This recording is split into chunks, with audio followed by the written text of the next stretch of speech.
आज मला असं वाटतंय बाळासाहेब नाही येत ते बरं. तर याच कार्यक्रमामध्ये उद्धव ठाकरे नेमकं काय म्हणाले, त्यांनी नेमके कोणकोणते मुद्दे मांडले तेही पाहूया. ते झाड म्हणते यातना होत आहेत, ते घाव बसत आहेत, त्याच्या यातने वेगळ्या आहेत. पण हा जो कॉन्ट्रॅक्टर, हा जो व्यापारी आलेला आहे, व्यापारी, तो ज्या कुऱ्हाडीने माझ्या मुळावरती घाव बोलतो, त्या कुऱ्हाडीचा दांडा सुद्धा माझ्या लाकडापासून बनवला गेलाय, त्याचं जास्त दुःख होते.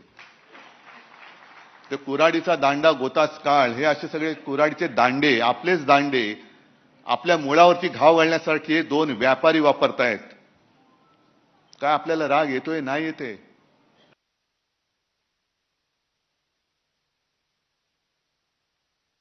शिवसेना हा केवळ राजकीय पक्ष नाहीये.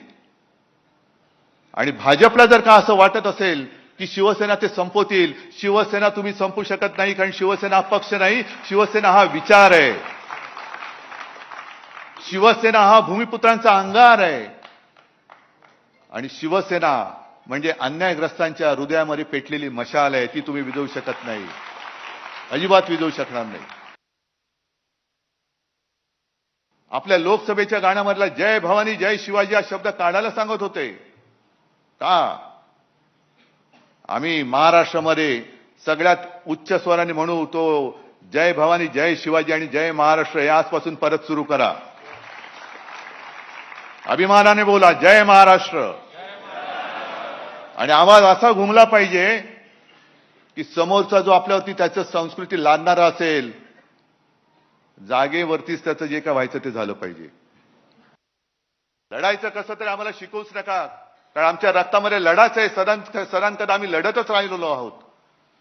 शिवसेनेचा जन्म हा सत्तेसाठी नाही झालेला,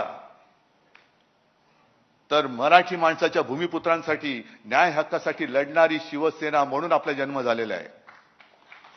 सत्ता येते आणि सत्ता जाते, पण एकदा जर का नाव गेलं तर मग परत कधी मिळणार नाही. आम्ही त्या नावाला जपणारी माणसं आहोत. शिवसेना ह्या वलयाला मी कोण आहे, काय असं माझं आहे.